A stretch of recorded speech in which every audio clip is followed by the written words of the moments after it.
জাতীয় পার্টিকে আটকাতে না পারি, তাহলে জাতীয় পার্টি তো সরকারও হয়ে যেতে পারে, বিরোধী দল হয়ে যেতে পারে। তাই আমাদেরকে কোণঠাসা করে রাখা হয়েছে।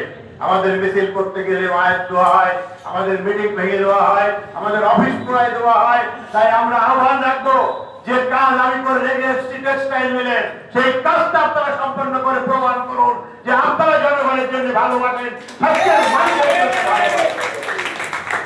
আজকের এই যে রেল লাইনের যে ব্যবস্থাটা আমরা করে রেখেছিলাম, সেই রেল লাইনটা আপনারা নিয়ে আসুন, তাহলে বলবো যে আপনাদের ক্ষমতা আছে। আপনারা কি করছেন? আপনারা 5ই আগস্টের পর থেকে আপনাদের খেলা আমরা দেখেছি, সেগুলো মুখে বলতে চাই না।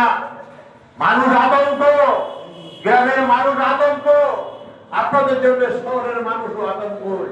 আজকে চাঁদা চাঁদা চাঁদা চাঁদা, কই আমাদের আমি যখন এমপি ছিলাম, ওই একটা নালিশ তো আমার কাছে আসেনি, একটা নালিশ আমার কাছে কেউ করেনি যে অমুক দল চাঁদা চাচ্ছে। শুধু আমার দল না, অন্য দলেরও কেউ চাঁদা চাওয়ার সাহস পায়নি। আর এই 7 মাসে আমি কাউকে গ্রেফতার হতে দেইনি। আমি বলেছিলাম প্রশাসনকে, একটি মানুষকে যদি গ্রেফতার করেন অন্যায় ভাবে, তার জবাব দিয়ে দেওয়া লাগবে। কই আজকের যারা ক্ষমতায় মনে করছেন আপনারা ক্ষমতায় আছেন, আজ নির্বিচারে আজকে আমাদের নামে মামলা দিচ্ছে, বিভিন্ন ভালো মানুষের নামে মামলা দিচ্ছে। এই মামলাগুলো তো মিথ্যা মামলা। কেন মিথ্যা মামলা আপনারা দিচ্ছেন? কেন আপনারা সত্য মামলা দেন, তাহলে বুঝবো আপনাদের মুখের ক্ষমতা রয়েছে। মিথ্যা মামলা দিয়ে আমাদেরকে গ্রেফতার করার জন্য ষড়যন্ত্র করছে এবং অনেককে গ্রেফতার করেছেন। তাই আপনাদের কাছে আহ্বান রাখবো, ভাইরা, আপনারা গ্রামগঞ্জে যে আপনার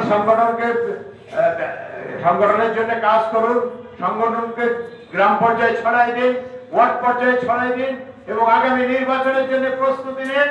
যদি আমাদের বিশ্লেষণ করার সক্ষমতা দেয় সরকার, যদি আমাদের বিশ্লেষণ করার ক্ষমতা দেয়, তাহলে ইনশাল্লাহ আমরা নির্বাচন করব এবং এই সিট থেকে আবারও আমরা জয়লাভ করবো ইনশাল্লাহ।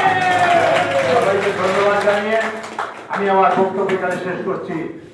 খুদা হাফেজ।